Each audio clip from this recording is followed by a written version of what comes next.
Welcome to Manner Education. In this video, we will discuss about CMAT 2023 paper, and it's about English section. We will discuss English section here, how to answer the English section's question, and how much time you have to utilize, how you should think about it. आपकी thinking process क्या होनी चाहिए? We will discuss about it. So let's get started with the first question. But before we move on, we have an important announcement to put forward that all the specific videos related to MBA, be it latest update notifications, live paper analysis or workshops will be firstly available on Maneuver MBA Entrance. तो अगर आप ये video Maneuver MBA Entrance पर देख रहे हो तो फटाफट इसको सब्सक्राइब कर लो. Also subscribe the YouTube channel Maneuver MBA Entrance so that you don't miss out on anything. और अगर आप ये वीडियो Maneuver Education पर देख रहे हो तो link for Maneuver MBA Entrance is in the description. Kindly check the description. You can also follow some social media such as Telegram, Instagram, Facebook. If you want to start your preparations for the next year or the subsequent years, we have launched the batches for the same. For the live class and online session, you can contact our number 8828581455 or 54. And if you are in Mumbai looking for classroom coaching, you can visit our centers Vasai, Dadar, Borivali, Thane, and we are soon coming up with a new center in Pune as well. Regardless of the batches you have joined, you will be provided with the video lectures, full length and sectional mock test, books and ebooks, shortcut tips and tricks, mentorship strategies, and a lot more. So what are you all waiting for? Just head to our numbers and book your seats right away. Here is the first question. Pick the appropriate category for the following sentence. Now the sentence is given here. A horse, my kingdom for a horse. Now here they are asking कि ये कौन से type का question है. So here simple trick is to understand like punctuation. See यहाँ पर exclamatory marks है. So simple, the sentence is exclamatory one. Moving ahead, CCTV, fill in the blanks दिया हुआ है. CCTV dash been used for many years for surveillance of public areas associated with the obvious risk. Now here if you carefully analyze the sentence, now sentence is in a perfect tense. Now sentence is in a perfect tense. How you know this? See यहाँ पर been use किया गया है, तो been हमेशा जो होता है वो perfect tense में use किया जाता है. Then यहाँ पर कोई भी यहाँ पर जो verb है, ये verb यहाँ पर past tense में नहीं है. So simply this sentence is in a present tense. This sentence is in a present tense. So ये जो sentence है ये perfect present tense में है. यहाँ पर कहीं पे भी ing use नहीं है. So this is not in a, ये sentence जो है वो continue में नहीं होगा. This is only the perfect present continuous, perfect present tense. So यहाँ पर continue tense नहीं है. Now here if you see CCTV, यहाँ पर आपका जो सब्जेक्ट है वो सिंगुलर है. सब्जेक्ट जो है वो क्या है? सिंगुलर है. तो in perfect tense when a subject is a singular you will use has. तो सिंपल यहाँ पर ऑप्शन क्या है? हैज. ये जो इज होता है इज सिंपल टेंस में यूज करते हैं, आर भी सिंपल टेंस में यूज करते हैं, और प्लूरलिस्टिक और सिंगुलर है. इज जो है वो सिंगुलर है, इज सिंगुलर के लिए यूज होता है, आर जो है प्लूरल के लिए यूज होगा. हैज परफेक्ट टेंस में, हैव भी परफेक्ट टेंस में. तो यहाँ पर सिंगुलर यूज किया है, इसीलिए हमें क्या यूज करना है? हैज यूज करना है. He greeted me and asked where I was going. Now see यहाँ पर आपको इनडायरेक्ट स्पीच दिया हुआ है. This is an indirect speech you have given. Now आपको इसको कन्वर्ट करना है डायरेक्ट स्पीच में. Now, while converting the indirect or direct to indirect or indirect to direct, you have to look at the two things. First of all, first thing is tense of a sentence. Now, यहाँ पर tense दो चीजों के होते हैं. एक तो जो होता है direct speech में reporting verb, इसका आपको tense देखना है. And the second is inner content, like inside जो आपका जो detail content है, content sentence है, इसको देखना है. तो कंटेंट सेंटेंस में, रिपोर्टिंग सेंटेंस में कौन सा टेंस है, रिपोर्टिंग सेंटेंस में कौन सा टेंस दिया गया है, वो आपको देखना है. तो यहां पर जो आपका सेंटेंस बनाया गया है ये इनडायरेक्ट सेंटेंस है और this is in a past tense.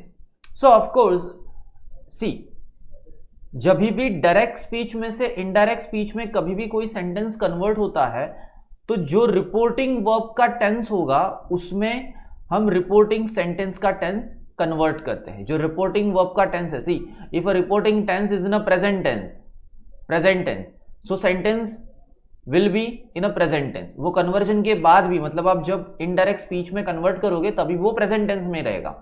और reporting verb if it is in a past tense, अगर ये पास्ट टेंस में है तो भी, तो आपका जो रिपोर्टिंग सेंटेंस है वो पास्ट टेंस में कन्वर्ट हो जाएगा। If it is in a present tense तो उसको आपको पास्ट टेंस में कन्वर्ट करना होगा। नाउ द थिंग इज, यहां पर अंडरस्टैंड करना कि यहां पर जो सेंटेंस है वो पास्ट टेंस में दिया गया है, इनडायरेक्ट स्पीच आपको पास्ट टेंस में दिया गया है। यहां पर 3 sentences are there, 4 sentences, 4 options are given here. First one is a ask, second one is a ask. Now यहां पर ask जो है, ये दोनों ऑप्शंस हमारे लिए एलिमिनेशन होंगे, बिकॉज ask जो होता है हमेशा इन्वेस्टिगेशन के लिए यूज किया जाता है। when you are inquiring something, when you are asking question something, then you will use ask. But यहां पर सिंपल सेंटेंस में दिया गया है ही ग्रीटेड बोला गया है, तो ये क्वेश्चन नहीं होगा। So we will start with the said. अब हमारे पास 2 ही ऑप्शन है, either we will use this third option or either we will use fourth option. Now if you look at the third option, यहां पर you first है और R बाद में दिया गया है। आपका जो प्रोनाउन है वो फर्स्ट है। क्वेश्चन टैग में हमेशा प्रोनाउन जो होता है वर्ब के बाद होता है। तो यहां पर जो आपका pronoun that is a subject वो आपका फर्स्ट दिया गया है और वर्ब जो है वो आपका बाद में दिया गया, सेकंड दिया गया। तो this is a wrong sentence. यहां पर क्वेश्चन मार्क भी नहीं है, so this is also wrong sentence. So this is also can be eliminated. So आपके पास ऑप्शन बचा क्या? Fourth option. So your right answer will be D, fourth option.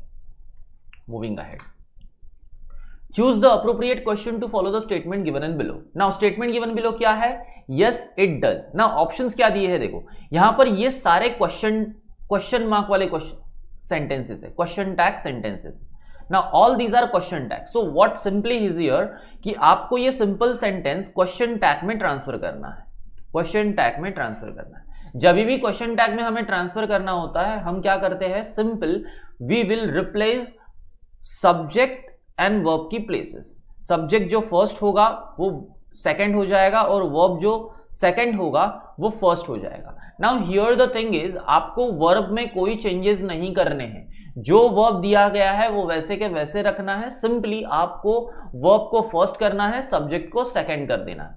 Now यहां पर देखना, डज यहां पर है, does is your auxiliary verb, does is your auxiliary verb. Now auxiliary verb है तो यहां पर डज कौन से सेंटेंस में है? This one. So this is your right option.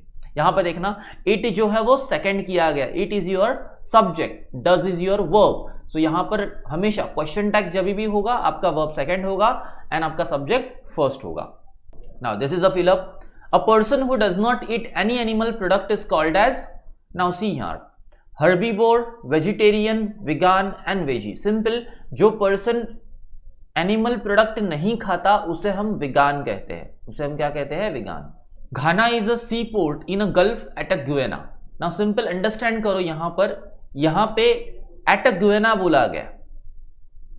Gulf जो होता है यहां पर एट जो है वो हम किसी प्लेस को डिपिक्ट करने के लिए, मतलब उस प्लेस को डिपिक्ट करने के लिए हम यूज करते हैं। यहां पे गल्फ जो है this is a part of गुएना, this is not the place at गुएना, this is a part of गुएना। So simple यहां पर गल्फ ऑफ गुएना यूज करना है। वैसे तो 4 ऑप्शंस में आपको ऑफ ही दिया, लेकिन यहां पर ऑफ यूज होगा, एट नहीं होगा। सो सिंपल है, ऑफ तो है हमारे पास। अब यहां पर at gulf, on gulf, in gulf. See, ये जो 2 सेंटेंस है एट एंड ऑन तो रॉन्ग है, because on gulf of Guinea it is wrong preposition uses. यहां पर जो प्रीपोजिशन है वो रॉन्ग प्रीपोजिशन यूज होगा। अगर हम ऑन यूज करते हैं तो ऑन हम प्लेस के लिए कभी भी ऑन यूज नहीं करते। Simple. Now at a Gulf of Guinea, no, it is also wrong, it is also wrong because gulf is what? Simply seaside, one of the seaside. So यहां पर हम लोग at gulf नहीं use करेंगे। Now remaining two sentence are there, हमारे पास 2 option अभी है, तो यहां पर राइट ऑप्शंस कैसे चॉइस करने हैं? सी, यहां पर राइट ऑप्शन चॉइस करते वक्त हमें क्या करना है? द घाना बोला गया, the Ghana is a sea port. यहां पर देखो a sea port, so this is a wrong use of article, आपको द यूज करना है। So your right options will be A. Now see, यहां पर एक्सप्लेन करते वक्त टाइम लग रहा है, लेकिन आपको क्या ध्यान रखना है?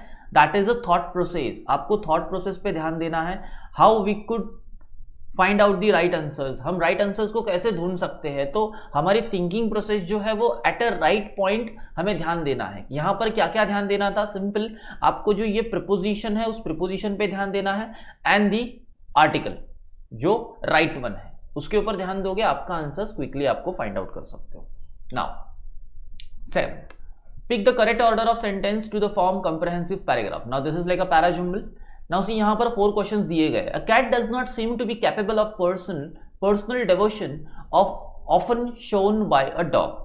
A dog will follow his master anywhere, but a cat keeps to house it is used to, and even when the house changes hands. The cat will remain there so long as it is kindly treated by new owners. Now C sentence is, there is some truth in a common saying that while dogs become attached to person, cats are generally attached to places. 4th, it thinks most of its own comforts and its love is only covert love. Choose the most appropriate answer from the option given below. Now यहाँ पर देखो, यहाँ पर simply 4 sentence दिए गए। Important is introductory sentence हमें find out करना है। सिंपल, ये जो 2 ऑप्शन है ये specifically talks about cat, this is specifically talks about cat, ये sentence specifically talks about dog, specifically talks about dog, और ये जो सेंटेंस है ये आपका कंक्लूसिव सेंटेंस है, that is end of sentence, मतलब एंड ऑफ पैराग्राफ, ये आपका एंड ऑफ पैराग्राफ होगा। सिंपल। नाउ यहां पर जो सी ऑप्शन है इसमें दोनों के बारे में बात की है, dogs and cats, comparing the dogs and cats. There is some truth in a common saying that while dogs, see जो dogs जो होते हैं वो persons से अटैच होते हैं और cats जो होती है वो जनरली places से अटैच होती है, ये बोला गया। तो simple, this is the introductory sentence. Now यहां पर 2 ऑप्शंस तो एलिमिनेट हो गए बिकॉज हमारा फर्स्ट ऑप्शन वो जो होगा वो इंट्रोडक्टरी सेंटेंस होगा, दैट विल बी सी। नाउ पहले तो यहां पर क्या बोला गया, cats are generally attached to places. Now here is the 2 thing, first A use करना है या फिर हमें बी यूज करना है, दिस इज फर्स्ट थिंग। यहां पर ये चीज हमें ध्यान देनी होगी कि हमें फर्स्ट क्या यूज करना होगा, हम पहले कैट के बारे में बात करेंगे या फिर पहले डॉग के बारे में बात करेंगे। सिंपली डू अंडरस्टैंड, यहां पर सेंटेंस में फर्स्ट किसके बारे में बोला गया, डॉग के बारे में, तो simple second sentence will be your dog sentence, मतलब ये स्पेसिफिकली जो डॉग के बारे में सेंटेंस जो बात कर रहा है वो आपका सेकेंड सेंटेंस होगा, तो second sentence will be B. अभी हमें पूरा देखने की भी जरूरत नहीं है, सिंपली ऑप्शन में सी एंड बी कहां पर है, C, so this is your right answer. Pick the most appropriate option from the below. The expression he is labouring under the delusion of serious nature. Now simple, यहां पर important word आपको find out करना होगा, the delusion. ये delusion क्या होता है, delusion is a simple, it is something like making a mistake. Delusion होना मतलब जो हमें पता नहीं होता, लाइक जिस चीजों के बारे में हमें कुछ मिसकंसेप्शन होते हैं, this is simply a misconception. Delusion का मतलब होता है मिसकंसेप्शन होना। ना यहां पर 4 ऑप्शन है, ही is a mentally unfit but working. Now this is not the right option, यहां पर इसके बारे में तो कुछ भी नहीं बोला गया क्योंकि मेंटली अनफिट होना और मिसकंसेप्शन इसका कोई भी रिलेशन नहीं बनता। Second is a delirium. Now what is a delirium, delirium is a simple hallucination, delirium is a simple hallucination, ये हेलुसिनेशन होता है, मतलब यहां पर माइंड जो होता है वो एक डिजीज से, लाइक एक डिजीज है, दैट इज अ हेलुसिनेशन, जो है ही नहीं वो हमें दिखता है, जो है ही नहीं वो हमें फील होता है, so that is a hallucination. It is like fake dreaming, fake dreaming होती है लाइक आपको वो फील होगा जो रियलिटी में होता ही नहीं है, so that is a hallucination and that means a delirium. He is a committing a mistake. Now जो बी ऑप्शन है वो हेलुसिनेशन के बारे में बात कर रहा है, डिजीज के बारे में बात कर रहा है, सो सिंपली दिस इज, ये सेंटेंस जो है वो डिजीज के बारे में तो बात नहीं कर रहा है, misconception is not a disease.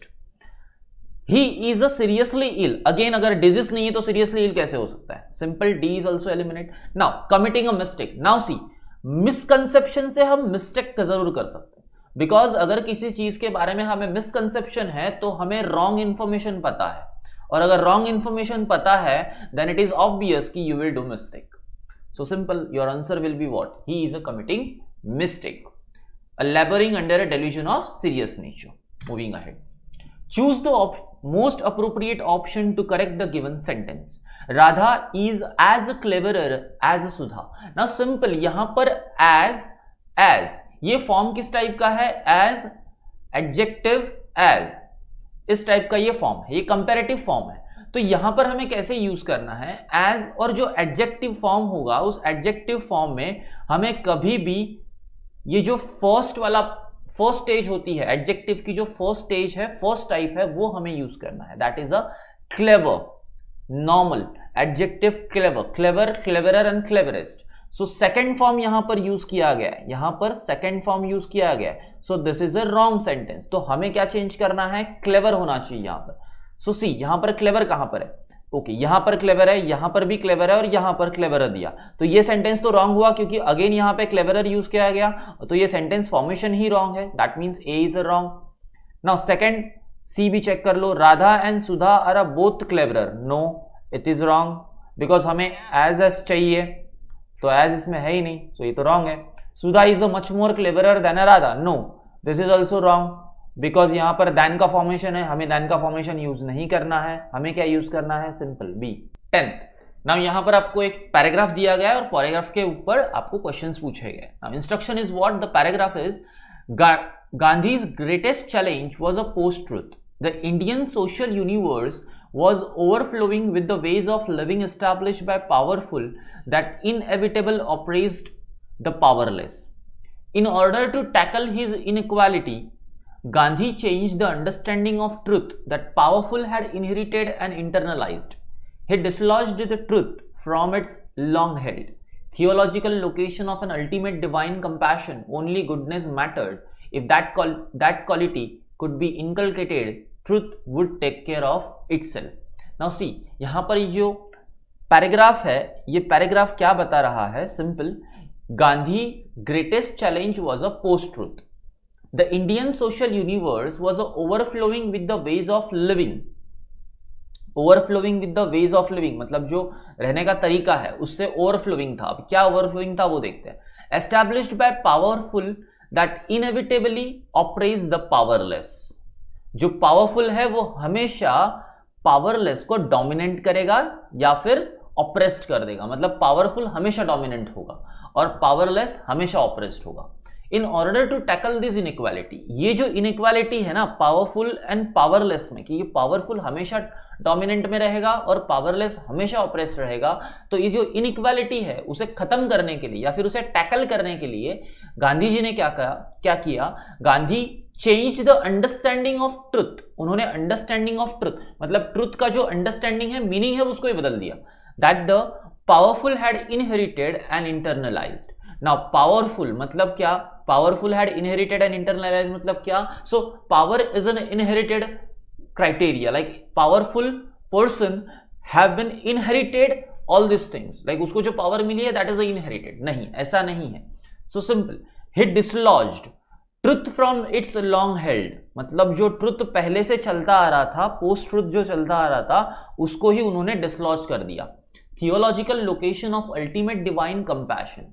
Theological location of ultimate divine compassion, only goodness matter. मतलब वो कहते हैं कि सिर्फ गुडनेस मैटर करता है. If that quality could be inculcated, truth would take care of itself.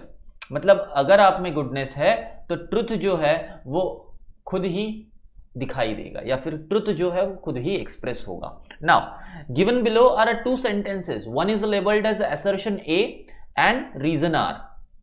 Assertion A, Gandhi in his experiment with the truth dislodged the truth as all ultimate divine revelation.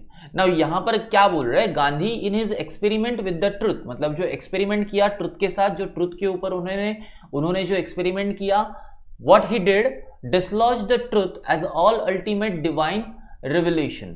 मतलब उन्होंने क्या किया? जो पहले से जो ट्रुथ चलता आ रहा था उसको डिसलॉज कर दिया. as now Gandhi is saying कि truth is all about ultimate divine revelation. मतलब similarly goodness, this is called as goodness. जो goodness है that is an ultimate divine revelation. Now he holds that truth can be substituted with the goodness. Okay. Now reason is ये करने का reason जो है यहां पर नीचे बताया गया, एजर्शन दिया गया और उसके साथ एक रीजन दिया गया। तो हमें फाइंड आउट करना है क्या ये एजर्शन से ये रीजन मैच कर रहा है या फिर यहां पर रीजन ही गलत है। According to the passage, according to the passage क्या एजर्शन राइट है, और अगर एजर्शन राइट है तो क्या एजर्शन के साथ रीजन राइट है या फिर रॉन्ग है। तो हमें ये चीज चेक करनी है। पहले तो हमने एजर्शन देखा ना, यहां पर जो एजर्शन में बोला गया है that is a correct, it is given in the passage. Simply last line it is telling about the same thing, ये जो लास्ट लाइन है ये सेम थिंग बता रही है। नाउ हमें ये चेक करना है कि क्या रीजन भी करेक्ट है। he holds that truth can be substituted with the goodness. Now he is saying truth can be substituted with the goodness and people can manage without truth. In the light of above statement, choose the most appropriate answer from the options given below. Now यहां पर जो इन्होंने sentence बोला है कि he holds that truth can be substituted with the goodness, so simply यहां पर truth जो है वो goodness के लिए substitution नहीं है। यहां पर ट्रुथ जो है वो गुडनेस के लिए सब्स्टिट्यूशन नहीं है। गांधी जी सिंपली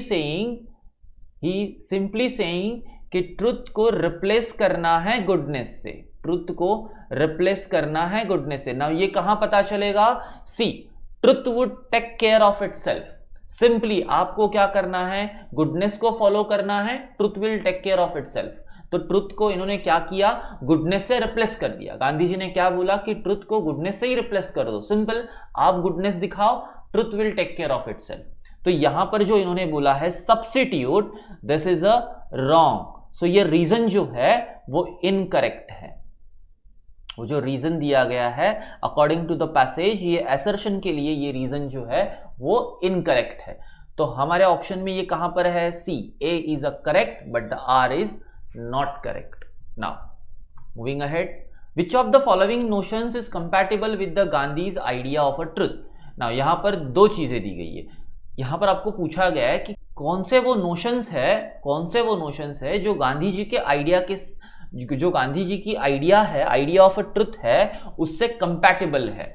नाउ यहां पर चार ऑप्शन दिए गए।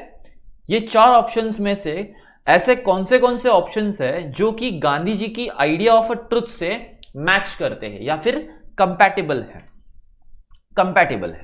नाउ वी विल सी कौन से पैराग्राफ में दिए गए। Truth is inherited and internalised, okay, truth is inherited and internalised. Second, B, truth is a ultimate divine revelation, okay. Then truth is a by product of honesty, humanism and compassion. Then D, truth directly corresponds with the goodness. Now यहां पर जो option में आपको क्या क्या दिया गया, option A and B only right. ये बोल रहा है कि truth is inherited and internalised and truth is ultimate divine revelation. ये गांधी जी के आइडिया के हिसाब से कंपैटिबल है क्या, नहीं, नॉट एट ऑल, ये नहीं है। ये तो पहले से था ना, यहां पर अनइक्वलाइजेशन था, तभी से इनहेरिटेड एंड इंटरनलाइज था। इसको गांधी जी ने चेंज किया, इस ट्रुथ को गांधी जी ने चेंज किया। Truth is the ultimate divine revelation, ये तो रॉन्ग है, ये करेक्ट है, मगर ये एक से साथ है। So this option is wrong. Again यहां पर भी ए ऑप्शन है तो ये भी रॉन्ग हुआ। अगेन अब बी, ओके, बी ये राइट है, लेकिन यहां पर सी राइट है क्या, ओके, देखते हैं। Truth is a by product of honesty, humanism and compassion. Then truth directly corresponds with the goodness. Now यहां पर देखो, ये जो राइट सेंटेंस है ये गांधी जी के ट्रुथ के साथ, आइडिया ऑफ अ ट्रुथ के साथ कंपैटिबल नहीं है। Now C and D, truth is a by product of honesty, humanism and compassion, इन तीनों का सिंपल मतलब क्या होता है, गुडनेस। सो गुडनेस के बारे में क्या बोला है कि आप गुडनेस दिखाओ, truth will take care of itself. तो simple, it is a by product, truth is a by product of all three things, that is generally goodness. And then truth directly correspondence with the goodness, okay, this is all the right answer. So हमारा जो right answer क्या होगा, C and D. C, ultimate divine revelation is the process, is the root, but the idea of a truth is compatible with the two things. The element of idea of truth are two things. First is what? It is a byproduct. Truth is a byproduct of honesty, humanism and compassion, and then truth directly corresponds with the goodness. So that is why answer will be C and D. B will be not. In a given passage, the term inevitably connotes what? Inevitable का simple मतलब होता है certain. Inevitable मतलब क्या? Certain. Now match list 1 to the list 2. Now यहाँ पर क्या दिया है? Phrasal verbs. Run across. Phrasal verbs का मतलब होता है यहाँ पर एक verb है और एक phrasal word होगा. Simple. Run across, run down, run into and run on. Now हमें इसको in list A को list 2 के साथ match करना है. So what will be here right? To lose power or stop working. To lose power or stop working. क्या right option होगा इसमें? Simple है. Do understand. Run across का मतलब होता है क्रॉस रन करना. across मतलब एक दूसरे से acrossly रन करना. run down का मतलब है नीचे रन करना. run into का मतलब है किसी चीज के अंदर रन करना. and run on किसी के ऊपर रन करना. सिंपल. नाउ यहां पर A जो है वो क्या होगा? run across, to meet and find by chance. इसका मतलब क्या है? to meet or find by chance. Then run down is what? Run down is what? To lose power and stop working. Run down, it is a negative thing. Run down का मतलब negative thing है. To lose power, stop working. Now यहां पर देखो A is a 2. A का answer क्या है? 2. Then B option is 1 and C run into. तो यहां पर कौन से ऑप्शंस में ये दो ऑप्शन राइटली दिए हुए हैं? I think this is a B. Yes, A is a 2 and B is a 1. So right options will be B. Now C का क्या दिया है? 4. To meet by chance. Run into का मतलब क्या है? To meet by chance. And run on का मतलब क्या है? To continue without stopping. Run on मतलब भागते रहना. तो contextually उसका मीनिंग क्या हुआ? Simple. To continue with the stopping. Run into का मतलब क्या? तो गलती से मिल गए. To meet by chance. And run across का मतलब क्या होगा? To meet or find by chance. And then again run down का मतलब to lose a power or stop work. Instruction. Again passage is here. To Ratan Babu the hotel seemed quite adequate. His room was not large, but that didn't matter. There were windows to the east and south with the pleasant views of a countryside. The servant Pancha seemed an amiable sort. Ratan Babu was in habit of bathing twice a day in tepid water throughout the year, and Pancha had assured him that there would be no trouble about that. Now see here. पहले तो हमें ये read करना है and then question को भी read करना है.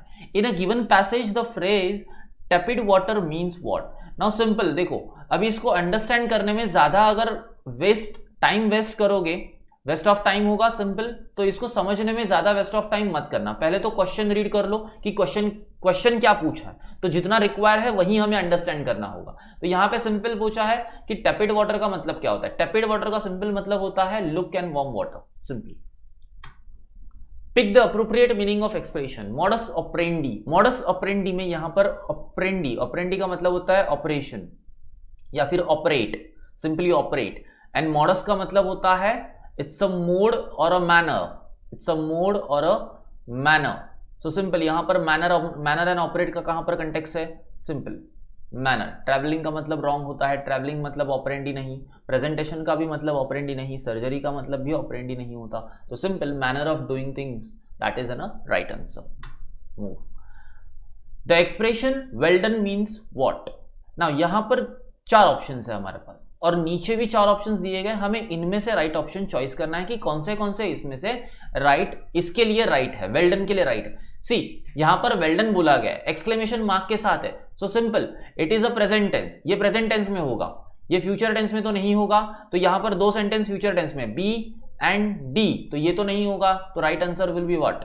ए and C. Our right answer will be A and C. एक तो ये प्रेजेंट में हो सकता है, इधर ये पास्ट में हो सकता है. मतलब पहले किया गया हो तो बाद में आप बोलोगे वेल डन. अगर पहले मतलब अभी हुआ है तो you will say in a present tense. So simple. Both present and past. Now moving ahead. pick the antonym of a word adroit from the options given below. Adroit means what? Adroit means skillful. Adroit means what? Skillful or clever person. जो बहुत ही clever होता है उसे हम क्या कहते हैं? Adroit and skilful. तो यहां पर इसका एंटोनिम फाइंड आउट करना है. डेफ्ट का मतलब अलग होता है, सो डेफ्ट नहीं होगा. एक्सपर्ट ये तो सिनोनिम हो गया, स्किल्ड भी सिनोनिम हो गया. Simple. Amateur is your answer. Now again list 1 and list 2. He succeed dash perseverance and sheer hard work. Then he died fighting dash his country. Simple है, इसका आंसर क्या होगा? He died fighting on behalf of his country. Then he persevered dash difficulties. Simple है, यहां पर difficulties बोला गया है. difficulty का मतलब क्या होता है? Negative thing. Negative thing. Negative thing के लिए हम क्या यूज करते हैं? In spite of. Then he accepted the car. Now यहां पर ऑप्शंस में यूज किया गया है. So accepted the car dash his claim of 3,25,000. तो यहां पर रिप्लेसमेंट मतलब ऑप्शन में यूज करने के बाद हम क्या करते हैं? इसको इन लिव ऑफ यूज करते हैं. तो सिंपल है, ए के लिए ऑप्शन क्या है? By dint of perseverance and sure hard work. Now मैंने ये ऐसा क्यों किया? क्योंकि ये जो है इसका मीनिंग जनरली बहुत से बच्चों को पता नहीं होगा. तो उसे कैसे फाइंड आउट करना है? सिंपल, आपको जो पता है उसको पहले आंसर करते जाओ, जो बचेगा that will be your right answer. So हमारा राइट आंसर क्या होगा? D1. A is a 4. D1 and A is a 4. कहां पर है? Okay, D is your right answer. Now moving ahead. Pick synonyms of a word shirk. शिर्क का मतलब क्या होता है? सिंपल, शिर्क का मतलब क्या होगा? सिनोनिम्स ढूंढने हैं. तो सिनोनिम्स यहां पर एक नहीं है, यहां पर सिनोनिम्स 2 या 3 होंगे, क्योंकि यहां पे देखो ऑप्शंस में क्या दिया है? 2 है, 2 है और यहां पर 3 ऑप्शंस दिए गए. तो हमें यहां पर 3 ऑप्शंस, 3 या फिर 2 ऑप्शंस यहां पर राइट होंगे, वो हमें ढूंढने हैं. So what will be right answers? देखो, अवॉइड का मतलब क्या होता है? अवॉइड करना. ना शिर्क का मतलब क्या होता है? कि किसी को सिंपल वो भी अवॉइड करना या इग्नोर करना ही होता है. तो पहला तो हमें सिंपल पता है कि avoid is your synonyms of a shirk. Then escape. Escape is your also right option. Shirk का मतलब avoid, ignore. Now see, escape it is a contextual meaning of shirk. Again avoid करना that means what? कि आप उसको avoid कर रहे हो, उस चीज के पास ध्यान नहीं दे रहे हो. एंड देन एस्केप करना मतलब भी वही हुआ कि आप उस चीज के पास ध्यान नहीं दे रहे हो, in the sense you are trying to escape from the situation. Then evade and oppose. Again oppose, it is also, it is antonyms. It is your antonym. oppose क्या होगा? एंटोनिम होगा. एंटोनिम होगा या फिर डिफरेंट मीनिंग होगा. आप इसको antonym भी नहीं बोल सकते. This will be your different answer, because oppose जो होता है that is not the antonym for avoid. अब अपोज करना और अवॉइड करना it is contextually similar, but the right meaning is not the oppose. Then evade is the right synonym of the shirk. तो यहां पर 3 synonym है. Simple, first of all avoid, then escape and then evade. so oppose is your wrong. ये wrong option है. तो simple यहां पर कहां दिया है? C में, A B C. Again here is a passage. Poetry is the language of the imagination and the passions. It relates to whatever gives immediate pleasure or a pain to human mind. It comes home to bosoms and business of men for nothing but what comes home to them in the most general and intelligible shape can be subject for a poetry.